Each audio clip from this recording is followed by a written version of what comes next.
Timeline, 5000 ans d'histoire, Richard Fremder. Bonjour à tous. Voici la traduction d'un mémorandum adressé au secrétaire de la Défense américaine par le Conseil général du département de la Défense. On est le 20 septembre 1977. Je cite. Mémorandum à l'attention du secrétaire à la Défense. Objet. Programme d'expérimentation mené par le département de la Défense avec un parrainage ou une participation de la CIA et impliquant l'administration à des sujets humains de drogue destinés au contrôle de l'esprit ou à la modification du comportement.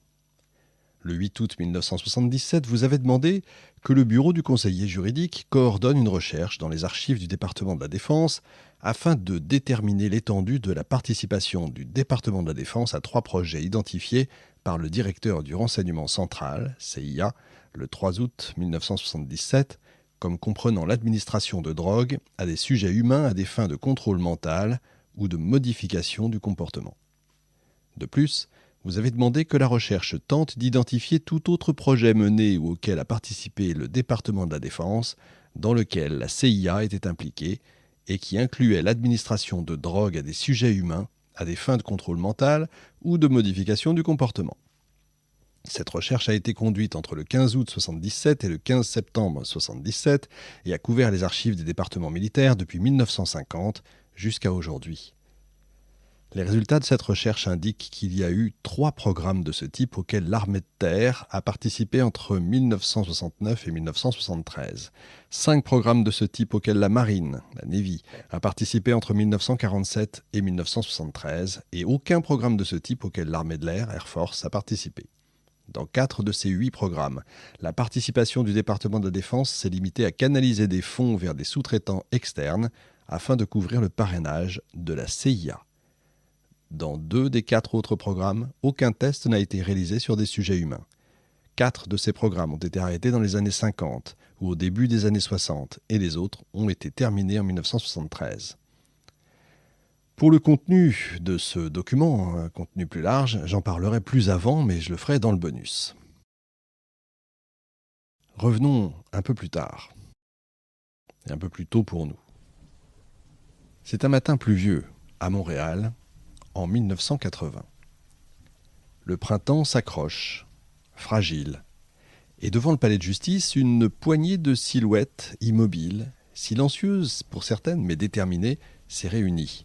Les passants pressés détournent à peine le regard, mais eux tiennent bon.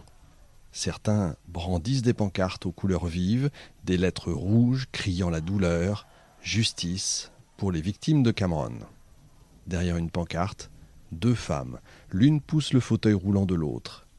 Discrète, mais là, présente, entière, vivante. Evan Cameron m'a fait des choses terribles. Je ne me souviens pas de tout et heureusement, mais je suis sortie de l'hôpital différente, cassée. Cette femme, c'est Nancy Layton.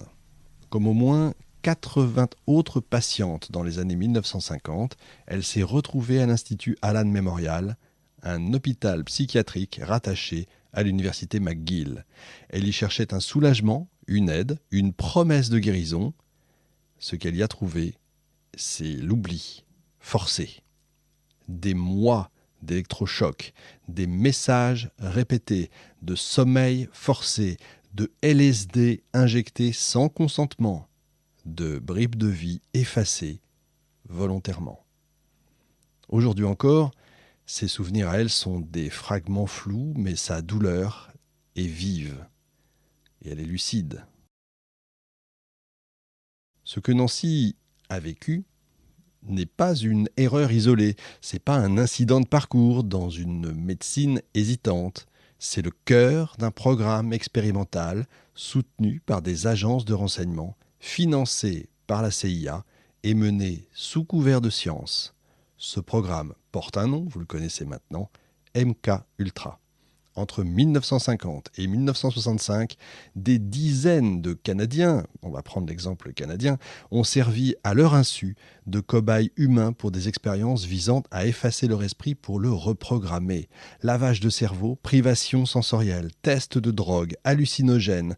Ce n'était pas de la science-fiction, c'était réel et c'était à Montréal. L'histoire commence pendant la guerre froide. Alors que la peur du communisme tord les esprits occidentaux, les États-Unis s'obsèdent. Et si les Soviétiques avaient trouvé une arme ultime, une arme invisible, indolore, qui s'infiltre dans les esprits des soldats, des prisonniers, des citoyens, et si les ennemis savaient contrôler l'âme humaine? Alors, la CIA se met en chasse et décide, si eux le font, nous devons le faire aussi, et c'est comme ça que naît MKUltra, je vous l'ai expliqué dans l'épisode 1. Mais au lieu de mener ces recherches sur leurs propres citoyens uniquement, en pleine lumière, ils cherchent des terrains plus discrets, moins risqués. Leurs yeux se tournent un peu partout, chez eux effectivement, aux États-Unis, mais aussi vers le Canada, et vers un homme, Evan Cameron, psychiatre renommé, visionnaire, directeur du prestigieux Institut Allen Memorial de Montréal. Cameron croit pouvoir effacer la souffrance mentale, repartir de zéro, faire table rase de l'esprit pour reconstruire. Son rêve, reprogrammer les esprits malades.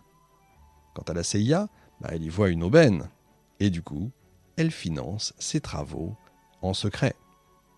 Il faut détruire le comportement pathologique à sa racine, annihiler l'esprit malade pour reconstruire pierre par pierre un esprit sain, ce sont les mots mêmes de Cameron.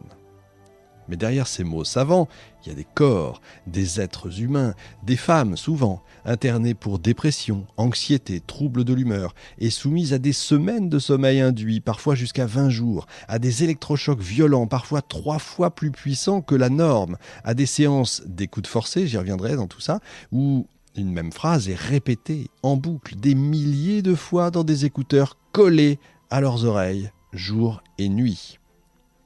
Personne n'a jamais demandé leur accord. Aucune explication claire, aucun formulaire de consentement. Les médecins expérimentaient en toute impunité. Timeline, 5000 ans d'histoire, Richard Fremder.